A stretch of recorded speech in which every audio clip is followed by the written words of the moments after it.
I got, you can't buy. It resides between my eyes. Walk through the fire, came out better on the other side. See, life's like a beach if you find the sailing right now. I feel like 100 grand. You are listening to Inspired Insider with your host, Dr. Jeremy Wise. Dr. Jeremy Wise here, founder of InspiredInsider.com, where I talk with inspirational entrepreneurs and leaders. You know, when I was thinking about this interview, Jon, and I'll properly introduce Jon Morris for a second, but I was thinking, who are some of the top Chicago entrepreneurs I've had on the podcast before? And big shout out, first of all, to Steve Fretzen of Sales Free Selling for Attorneys, who actually introduced us. So thanks, Steve. Everyone check out his website and his podcast. I had Dan Zawacki of Lobstergram. He was the first person, I think, to send live lobsters in the mail for direct mail.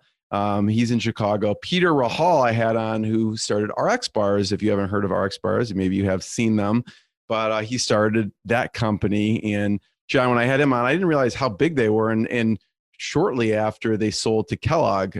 So that was a great story as well. So check those out on InspiredInsider.com. And before I introduce Jon Morris, this episode is brought to you by Rise 25. At Rise 25, I founded it with my business partner, John Corcoran, and we help businesses launch and run their podcast for them. And really, for me, over the past 10 years of podcasting, the number one thing is relationships. I'm always looking at ways to give to my relationships, to profile the people I admire, and have everyone else learn from them as well. And I've seen no better way to do that with than with a podcast. So if you are a business and you've thought of, maybe I should get my message out, maybe I should get my network's message out to the world, you should start a podcast. So go to rise25.com, learn more, and check it out. I'm excited about today's guest. We have Jon Morris. Again, thanks to Steve Fretzen. Jon Morris turned $10,000 into one of the largest independent digital agencies called Rise Interactive. And Rise Interactive is a full service internet marketing agency, and they help people, their clients, get new customers at the lowest acquisition cost. So Jon is a master at a lot of things, but he is a master at helping people get clients at low acquisition costs. Now he runs Ramsay Innovations, where he helps business leaders grow their companies, because Jon grew his company from zero to, I think, over 250 people at the end when you sold it. Jon, thanks for joining me. Thank you so much. By the way, I love the name Rise 25 as someone who founded Rise Interactive. And I was looking at that. I'm like, we did not copy it. It is predates me knowing about you and Rise Interactive. But why did you name it Rise Interactive? You know, our original name was actually Internet Marketing Initiative, which was always a placeholder name. And we were I like Rise Interactive better. Yeah, it's by far a superior name. But when it came to Rise, you know, if you think about, we helped people rise to the top of the search engines. We helped people rise in terms of their ROI. And so the idea is that we were trying to help people rise overall. And so the name fit perfectly. Yeah, I love the name too as well. Yeah. And, you know, when we were talking before we hit record here, I do want to talk about the evolution of Rise Interactive, because it leads into what you do now, which is, you know, leadership and sales and marketing and all the aspects of someone running their business. But we are talking about, you're like, Jeremy, there's really three things that help businesses grow when I come into an organization that is a low-hanging fruit. So I'd love for you to talk about those. Absolutely. You know, what I've noticed is that as I am talking to lots of small to medium-sized businesses, the same problems seem to be reoccurring in terms of what is stunting their growth. The first is organizational design. So if you think about every business sells something, they market it to help the sales team generate leads. They have operational infrastructure such as HR, legal, facilities, corporate IT, and they have financial related things. So they have to do all their accounting, and then they do something with client and customers. Every single business, does not matter what your industry is. But a lot of organizations are not structuring their talent in a way that is very clear and well-defined and scalable, so that as the company gets bigger, we know that this group of people will handle this type of work. And so what ends up happening is there's overlap in people's doing their roles and responsibilities. There's not clear direction of who owns what. And so that's one major thing that we believe companies need help with, is figuring out just how to organize their talent better. The second one, as it relates to helping you grow, a lot of people don't realize or think about this, is your financial infrastructure. Okay. It is absolutely imperative that you do bottoms up budgeting, that you're able to look at things on a monthly basis as opposed to just an annual basis, and that you can look at, this is what I'm expecting my revenue to be by month. This is how many customers I need to achieve by month, because then you can start looking at how you allocate your funds and how you can ensure you achieve those goals. And then the third thing is, and this is really a philosophical thing, is that you need to build a sales and marketing infrastructure. You cannot wish growth to happen. There is one question that I ask every single client or prospective client, and that is, what % of your revenue do you dedicate to sales and marketing?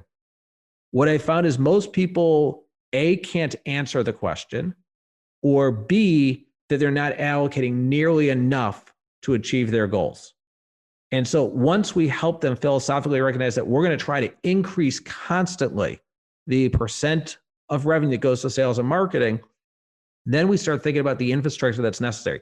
What are the people, the processes, the tools, the outreach tactics that allow you to achieve those goals?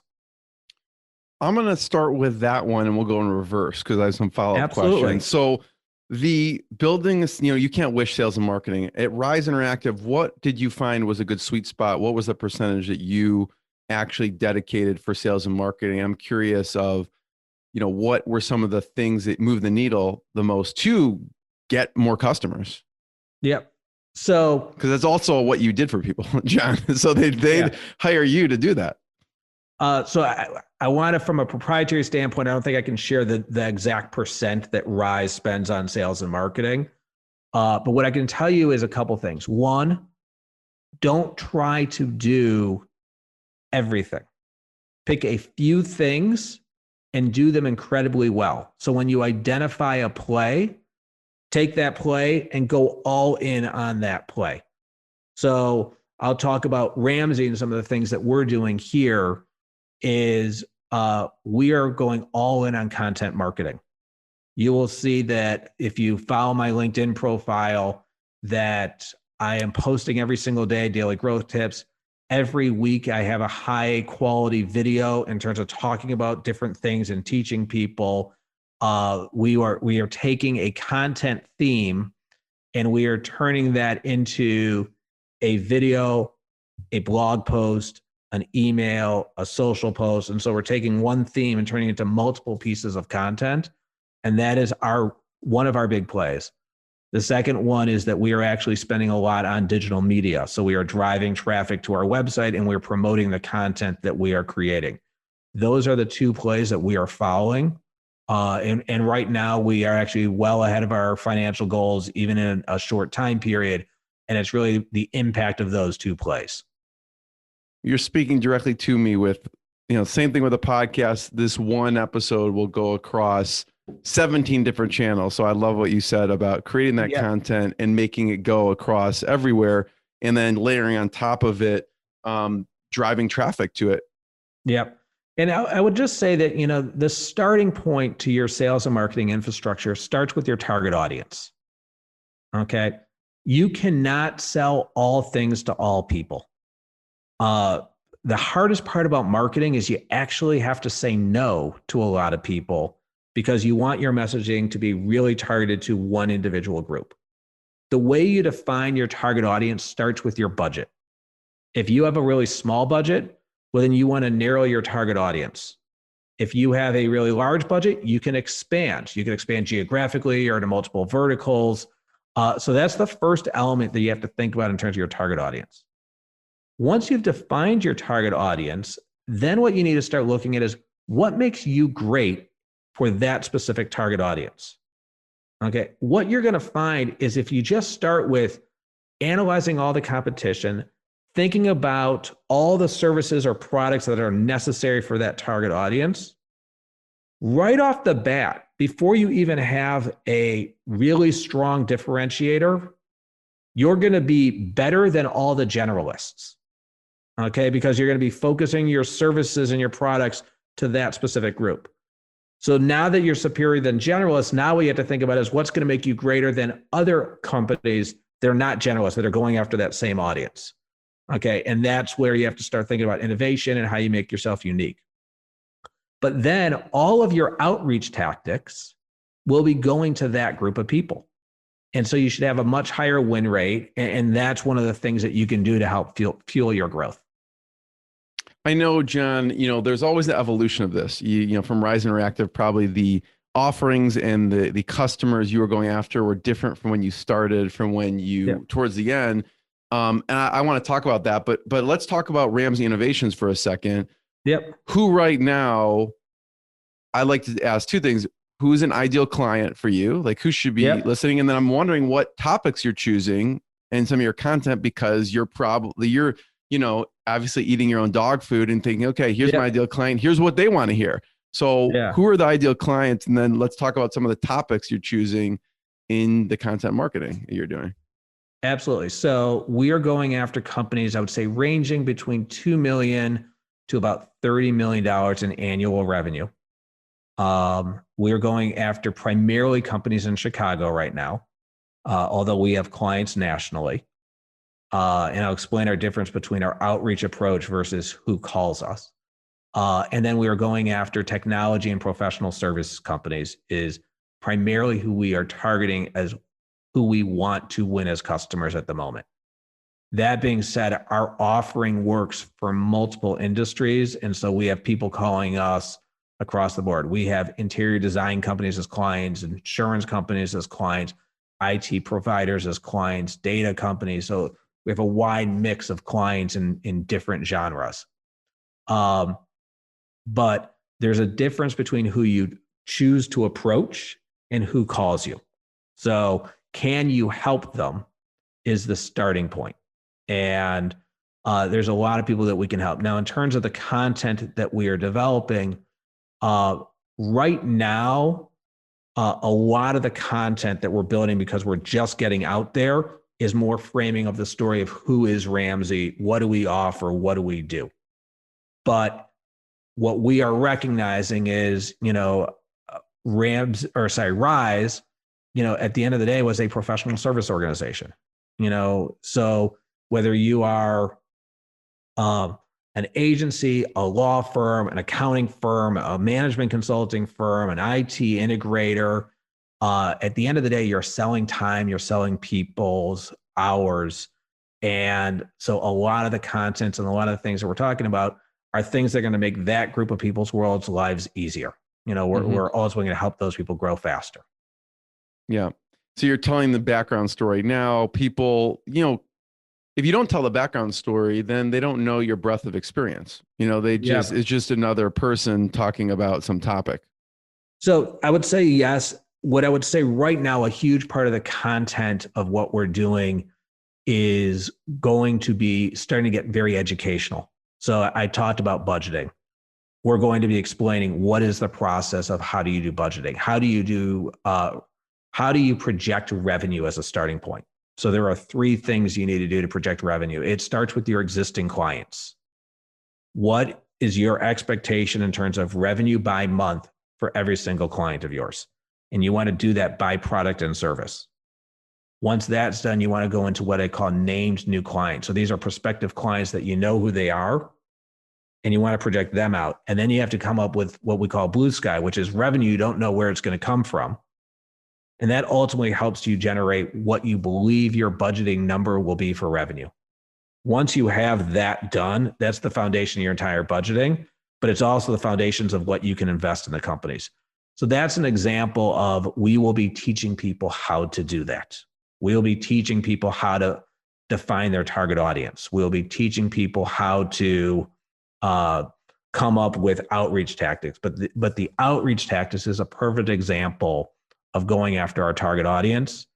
The way you market for B2B is very different than the way you market for B2C. And the way you market for professional services is very different than the way you market for, let's just say, technology companies. So we'll be talking about very specific tactics that go into the audiences that we're talking about in terms of here are the tactics and the outreach methodology that they should be going after. Yeah. So out of the three that help people grow, we just talked about, you can't wish this. You have to build a sales and marketing engine. The second is the financial infrastructure. I'd love for you to talk about, before we hit record, you were talking about chart of accounts and figuring out a percentage of revenue based on that. Yeah. Talk a little bit more about the financial infrastructure. How can people have a budget plan? Yeah. So let me just explain real quickly what chart of accounts are. Most people haven't heard that term, and they don't even understand why that term might be important as it relates to helping you grow. When you run an income statement, or if you run a balance sheet, every single line is from something called a chart of accounts. Okay, so like if you get a bill for your cell phone from Verizon, you might create a chart of account that says Verizon. You might create a chart of account that says phone. You might create a chart of accounts that says cell phone. And you might group them into different areas. Are you grouping that? So the idea is that you want to group all of your expenses into a few different categories. So one of those categories is sales and marketing. And so if you want to ask, what percent of your revenue do you spend on sales and marketing? Well, your chart of accounts have to be lined up to be able to answer that question. Yeah. If it's not organized properly, then you won't get an accurate number there. The CFO of Rise, who's one of the most talented people I've ever met, had a great comment to me. He's like, if I, as the CEO, had to do math in my head when looking at one of his reports, he wasn't doing his job right. Okay. So the idea is that if I ask you what percent of your revenue do you spend on sales and marketing, and you have to look at a report and start doing math in your head, well, then the report is not structured properly. You should be able to answer that question within seconds. Okay. The chart of accounts, organizing it properly, will help you answer that question. The answer may differ, but I know you can't share the kind of behind the scenes at Rise Interactive, what the number was, but in general, what if you were to give people a general percentage of what, I guess, it's going to be, what is the right, what the percentage the right number of that you should spend? I'm like thinking in my head, what's he going to say? Well, he's going to say, well, it depends how fast you want to grow. Right. But what is your recommendation? Yeah. It's really going to depend on your gross margin. Okay. Okay. So if you're in the software industry, where you tend to have a really high gross margin, well, then you have more that you can invest in sales and marketing. If you are in an industry with a really low gross margin, then you're going to invest less in sales and marketing because there's less money available. So, but what I would say is I would like to see minimally between 5 to 10% of your revenue should be going to sales and marketing. If you're in like a technology and SaaS company, it's generally north of 20%. So it's oftentimes industry specific. Mm-hmm. But if you are sub 5% of your revenue into sales and marketing, you're most likely just not going to grow quickly. You mentioned, the financial infrastructure, which is key, and the CFO. At what point, tell me a little bit about the evolution of you getting the finances and having the leadership in place at Rise. At what point do you hire a CFO into the company? So what I would say is, because you bootstrapped Rise Interactive with a $10,000 investment. So I'd worry less about title, and I would care more about just, Ramsay's a few months old and our books are in perfect order. We close the books every month within 4 business days of the previous month closing. Okay. And one of the things that we recommend from a financial infrastructure standpoint is that the faster you close the books at the end of every month, the faster you'll get insights in terms of how you're doing so that you know how to allocate your money to, future areas. Do you need to cut expenses, add expenses? Can you invest more?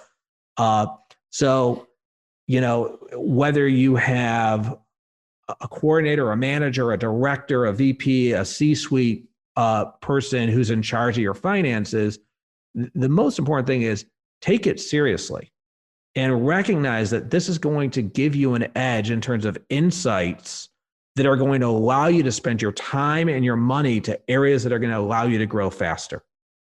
And that's the most important thing, is the insights that are gained for this so that you can grow at a faster rate. Mm-hmm. What do you do? Do you have, I'm wondering what you do on a tactical level. Do you have a meeting with the team at a certain point of the month to go over this? Do you have someone send you a report? What did it look like maybe now or at Rise Interactive? Sure. So actually, Ramsay has something called the Ramsay Financial System. So the first thing is we recommend putting an annual bottoms-up budget together. Once that budget is done, that is locked. So that's going to tell you what you think your revenue is going to be for the year and what your profits are going to be for the year. And that's your target. Okay. You cannot move the target. The target is locked in stone. The next thing we do is we teach people is how to close the books every month so that you can compare actuals to that original budget. Okay. And then from there, we send out an email to the leadership team when the books are closed that lets people know this is what the budget was, this is what the actuals were, and most importantly, the why behind it. What were the reasons that changed? We work on trying to get everyone to a 4-day business close if possible. Some different industries have different nuances. And then on the 8th business day, we try to give them insights into how do they actually perform. Then we also do something what is called a reforecast, which is every April, July, and September. That is going through the same budgeting process, but it's now that you are further along and you have more information and you have some actuals, it gives you an idea of, are you on track with your original budget? Are you behind schedule? Or are you above schedule? But the most important thing is expense management. So by having this insight, you can ensure that you're not overspending. If you're behind schedule, or if you're ahead of schedule, you might have more dollars that you could invest. And then the last component is something called a revenue analysis report, which is every month, you really want to get an idea of what's the next 90 days look like and compare that to your original budget. So I recognize it's a lot there, but the point is all of this financial infrastructure, what it does is it allows you to ensure that you're spending your time and money in the areas that's going to allow you to grow faster. And it might sound complex in this podcast, but I can assure you, once you get in the groove, it actually makes your life easier. The way I equate it is if you wash your dishes every night, washing your dishes is not that bad. If you don't wash your dishes every night, you let them pile up, it becomes really arduous. Think of financing and budgeting and accounting as the same thing. If you're doing this every single day, it's not a ton of work. It's when you leave it to the last minute, not only do you not get the insights, but then it becomes a big headache. You got to clean everything up, et cetera. Yeah. And you're making these decisions off of data, off of objective findings rather than a gut feel. Exactly. It's a data-driven approach to running your business. Yeah. Organizational design. All right. Yeah. Talk about some of the lessons you learned, maybe hard lessons and good lessons you learned at Rise Interactive, and how you've come to this low-hanging fruit for people to see organizational design as such an important piece of this puzzle. You know, I got incredibly lucky. There was one of my mentors is a person named Jack Kraft. Who's the former chief operating officer of Leo Burnett. He was a member of the advisory board at Rise. And when I was 22 years old, I got incredibly lucky that he would give me a lot of his time. And he taught me about organizational design at a very young age. And I remember he asked me about the reporting structure, and I started writing down the names of the people of my company because I started at my first agency at age 22. And he said, no, not the people who start working there now. How do you organize all the talent? And it was just a light bulb that went on for me. And so when I started Rise, I actually wrote on a sheet of paper, myself as the CEO, and I wrote all of the groups in terms of operations, finance, sales, marketing, innovation. Now, my name was in every single one of those seats, but I recognized that I was I recognized what hat I was putting on. And my goal was to continually remove my name from the departmental heads. In my current structure, I have someone in charge of every group except for marketing and product development right now. And my goal by the end of the year is that my names will be removed from those two seats as well.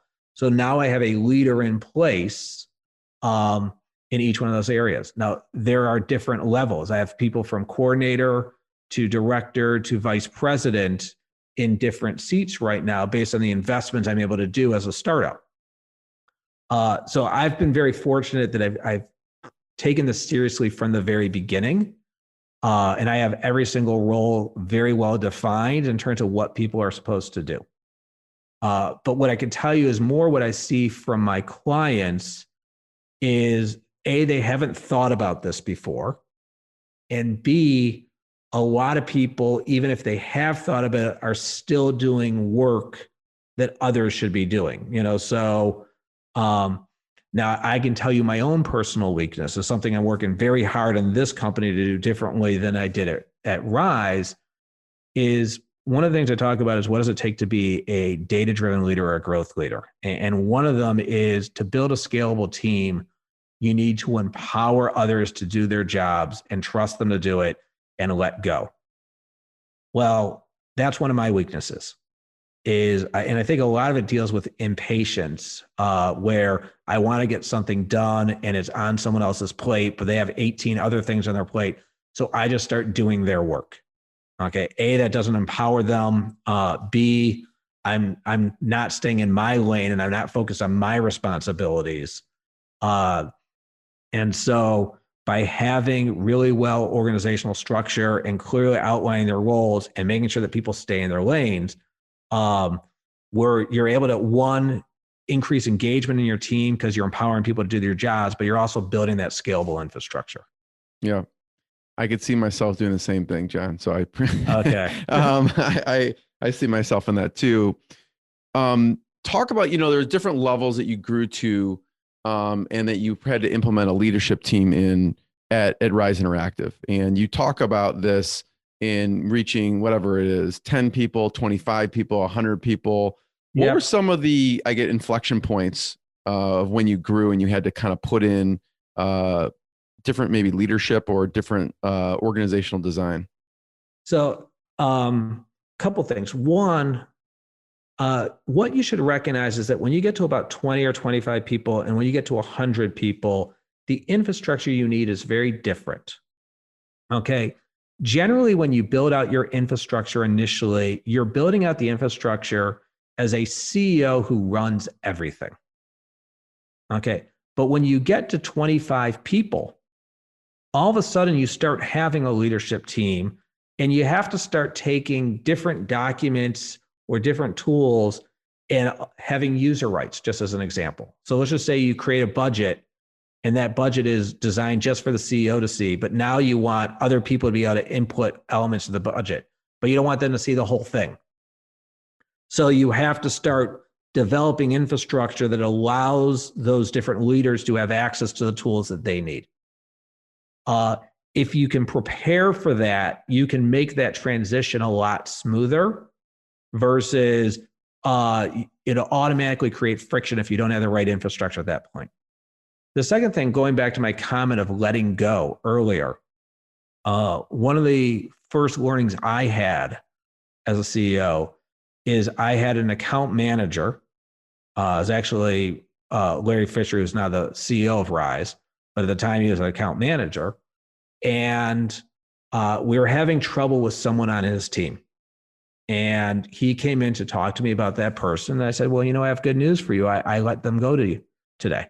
So you don't have to worry about that person anymore. We were about 17 people at this point. And his response to me was, John, my team is never going to respect me if you make every decision for me. And that was a key learning moment that I had to start empowering the people who report into me for them to do their jobs. And I can't sit there and make all their decisions. So that was a key milestone, a key learning. What I'd say also, when you get to 100 employees, Now, all of a sudden, your leaders need to provide the tools and the resources for their leaders. And so the infrastructure once again splits and fractures. And the other part, when you get to about 250, is you really start building what I consider as more of an ecosystem. So, if you have, let's just say, a CRM tool, and that's what the CRM tool is used for the sales team, well, that CRM tool might be used for helping us populate reports, and it might be used for your contracts, and it might be used for the client service team to gather data out of it. And so this ecosystem means that you have less flexibility for just one group to switch the tools that they want to use, that they have to recognize that it's going to have a bigger impact to the entire organization. Yeah. It trickles to all the other pieces that have to happen for that client. So it's like, oh, we're going to switch. Like, no, because that triggers like 10 other things with the other departments. Yep, exactly. What about, and you've talked about this before, as a CEO, you had to change as a CEO into different levels. Yeah, so there are actually 4 different types of CEOs. The first is a startup CEO. Okay, a startup CEO is generally for between 0 to 25 employees. The next is a growth CEO. That is generally between 25 and probably 250, 300 people. At that point, you're really acting more as like an operating CEO. So you are still very much in the weeds of the elements of the running the business. Then when you get about 250, 300 to about 1,000 employees, you are what is considered a strategic CEO. And this is where you have leaders in place that are really solid in every single element of the business. And your job is more about the vision of the company, steering the ship, but it is less about, being in the minutia of the day-to-day aspects of the business. And then the last one is, I would say, is the mega organization CEO. And at this point, you're more of a figurehead. So there's still the strategic components of the business, but you also are, very visible, from a figurehead, a, presence in the public type role. Jon, I always ask, since Inspired Insider, thanks for sharing that, because as people kind of move up different levels, it's good to kind of think of, you just have to think about it differently, and just like you had mentors, someone's going to listen to this interview and this is going to be their mentorship, I guess you could say. Since it's Inspired Insider, I always ask, what's been a low moment, a really challenging time in the company, and then what's been an especially proud moment with Rise Interactive as you look back? A low moment is probably also a proud moment. So in 2011, we were still a small company, and I uncovered an email string between 7 of our probably 17 to 20 employees. And it was literally by accident of someone forwarding it to the entire company as opposed to this small group. And what it was is it was a daily attack privately on another employee. And there are just some horrific things that were happening in the organization.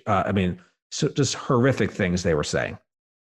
And I'm a huge believer in culture, and I'm a huge believer in creating an amazing place to work. And at the end of the day, these people just did not represent the core values of my organization. And the challenge was that we were doubling as an organization from a revenue standpoint. So I had a ton of open roles, and I'm trying to hire to fill these roles. And several of these people were my star employees. They were some of the more talented employees. Within 90 days, all 7 of those people were gone. And some immediately, some over a 90-day period, because I couldn't literally do it as a light switch. I had to do it on my terms as opposed to their terms, is the way I looked at it. So It's a tough decision to make. I mean, it's not a tough decision, but it is a tough decision based on there's a lot of things that you needed for the business, and you didn't want the customers to suffer either. So. Exactly. And so the proud moment is one that I not only made the right decision, but the amount of pain that not just emotionally in terms of like what happened, but literally it took a year to unwind the damage of that. And, multiple 18-hour days trying to do the work of those 7 people as we're hiring new people, onboarding them. I call it the dark days of Rise. So that was a very challenging year during that time period.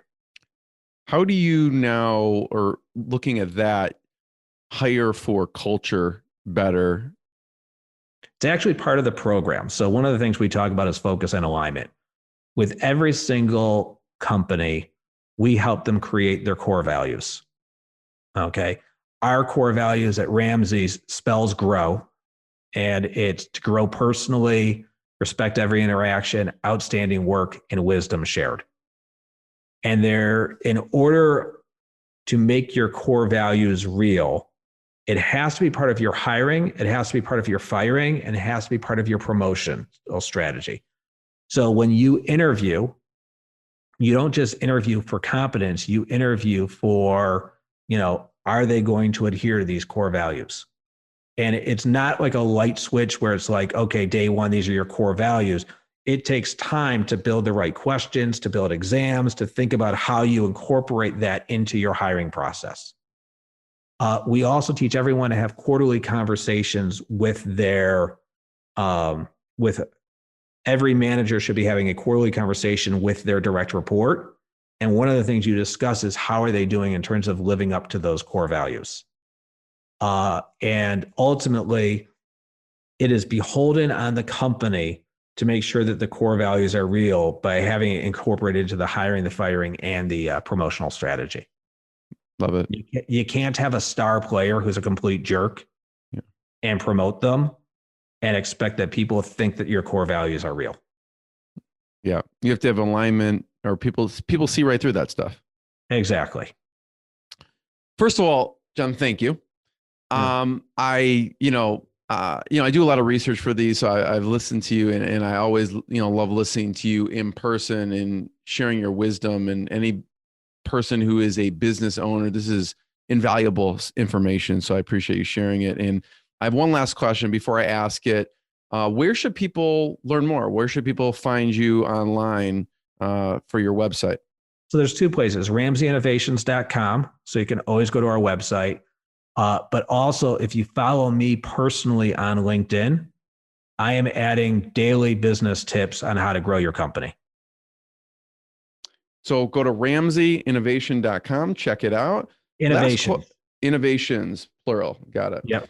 RamsayInnovations.com, check it out. Last question, Jon, is I know for you and for me, one of the biggest things is learning from people who have done it or are doing it, and mentors. I'm wondering, who are the mentors? It could be colleagues, friends. I know you mentioned Jack Kraft as a really influential mentor of yours. Who are other mentors that have influenced you and helped you in this journey? Absolutely. So Larry Fisher, the current CEO of Rise, I've learned a ton from him. Eric Ashworth and Joel Quadracci and Kelly Vanderboom, who are on our board at Quad Graphics, learned a ton from them. David Freeman, Cheryl Berman, Chris McGowan were all advisors and mentors of mine at Rise. So those would be a few of the people, but what I would say is, for anybody who's looking for mentorship and leadership, find the area that you're weak in and find experts within that specific area. So every time I wanted to pick an advisor, there was something very specific I wanted to learn along those ways. Awesome. Thank you, Jon. Everyone check out RamsayInnovations.com. Learn more. If you listen to the earlier part and you are a fit to, and this sounds great to you, contact Jon and let him know. So thanks, everyone. Appreciate Excellent. you. Thank you so much. What I got, you can't buy. It resides between my eyes. Walked through the fire, came out better on the other side. See, life's like a beach if you find the sailing right now. I'm feeling like 100 grand.